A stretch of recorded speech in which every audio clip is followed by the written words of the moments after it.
Welcome to Spoken Love Podcast, where words don't just tell stories, they breathe them. Here we strip love and life down to the bone, unfolding our truths in rhythm and rhyme. Through dialogue that's part poetry, part confession, and all real. So lean in, let the silence between the verses speak, and join me for a conversation wrapped in poetry. This is Spoken Love Podcast. Welcome back, y'all. It is season 3, episode 2 of Spoken Love Podcast. I'm so glad that you guys came back for another round of life, love, and conversation. But this episode is going to be about heartbreak. So definitely make sure that you tune in. If you are new here, make sure you go back to episode 1 that was released a week ago. And if you're open to indulging, season 2 was a written and published dialogue for a book that I wrote called Heaven Waited. And each episode is a chapter of the book, a total of 10 chapters. So you can go ahead and check that out. And if you want to go even further back, we have season 1 where we kicked off the podcast and we talked about varying topics from young love, grown love, and everything in between. So definitely go back and check out some prior episodes, but let's dig in to season 3, episode 2. You know, heartbreak doesn't always arrive loud. Sometimes it shows up quietly in delayed responses and energy shifts, even in the slow realization that something you once felt secure in is no longer yours. So a little bit of a story time. I came out of a 10-year relationship couple years ago with my son's father.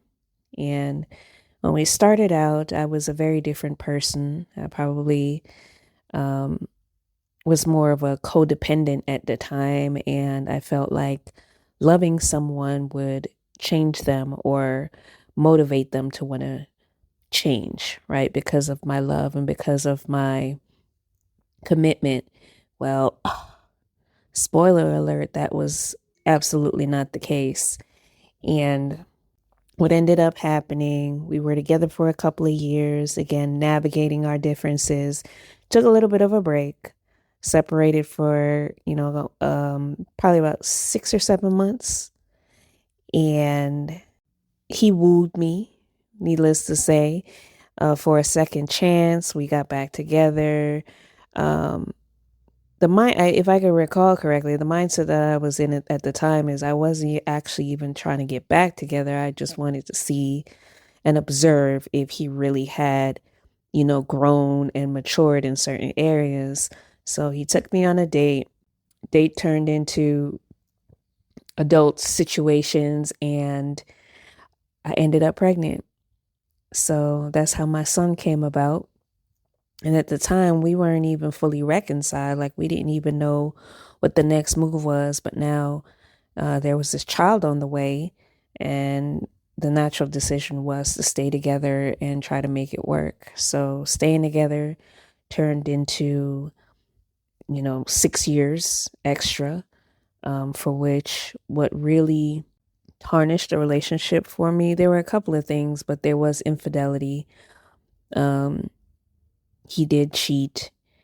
And as much as I tried to pray through it, therapy through it, all of the things, I just could not get over the fact that somebody that I trusted so deeply would not only lie to me, but try to convince me that I was the reason why they did what they did. Versus, if they weren't happy or if they didn't want the family dynamic that we had, they could have just walked away. So it basically was, just a selfish deed. It was an isolated incident, but still, I just couldn't really get past it. So I would say that wasn't the only heartbreak I've ever experienced, but that was definitely the most world shattering, because now I had to hold it together, not only for myself, but also for my child. And I was mourning a relationship while I was still physically in it. So if anybody out there that's, still in a relationship or staying in a relationship for the sake of the children. You have to interact with this person. You have to be around this person. You probably still love this person, but you know in your heart of hearts that it's practically over. That is a very hard truth to confront. It takes a lot of spiritual maturity. It takes a lot of surrendering. And while I would not wish that on anybody, I would say that was probably the most challenging experience of my life that forced me to become the version of myself that I am today. So it was almost a catalyst for growth, a catalyst on how I love and how I discern relationships, whether romantic or platonic. So definitely, yeah, that would for me be my biggest heartbreak story. It was at this moment in my life when I could feel it before I could accept it. There was nothing dramatic that happened overnight. There was no big fight or no explosive ending. Ultimately, it just became distance. Like we were physically around each other, but within ourselves, within our hearts, within our minds, we were just growing apart as a result of everything that occurred. Conversations that used to flow effortlessly became forced. Silence grew longer. Presence became inconsistent. But I held on, not because I didn't see the truth, but because I wasn't ready to accept it. I kept replaying memories, looking for signs that the love was still there, holding on to the version of us that once felt so real. And if I'm honest, the hardest part wasn't losing that person. It was accepting that the future I imagined with them was no longer going to exist. Because acceptance requires you to stop negotiating with reality. And it asks you to stop hoping for what no longer is. And that kind of surrender feels like grief. Heartbreak is painful, but acceptance is the moment your heart and your mind finally agree.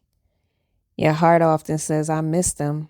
And your mind says, they're not coming back. And you're kind of stuck in the middle. Acceptance means letting go of the illusion and letting go of the potential. Also, letting go of the what ifs. Because the heartbreak isn't just about losing a person. It's about losing a version of yourself that existed with them. The routines, the conversation, the sense of belonging.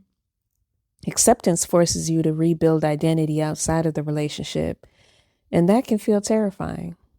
We tend to resist acceptance because acceptance removes hope. Hope says maybe they'll change. Hope says maybe they'll come back. Hope says maybe this isn't the end. But sometimes hope becomes a prison. We check their social medias. I'm totally guilty. I don't do that anymore, but there was a period of time that I would go looking for things. We reread old messages. Definitely guilty of that. We keep emotional doors open for people who've already left.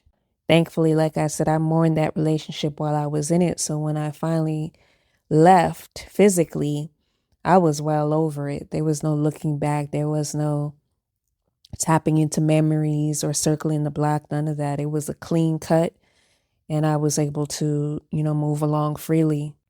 But the reason why we do a lot of these things is not because we're weak, but because we've loved them so deeply. Acceptance requires emotional courage. It requires choosing peace over attachment. Most importantly, it requires choosing yourself. You see, acceptance doesn't mean you stop loving them overnight. Let's be real. Acceptance looks like not reaching out when you miss them, not revisiting places that reopen those wounds, not abandoning yourself to keep emotional access to someone that is clearly unavailable to you.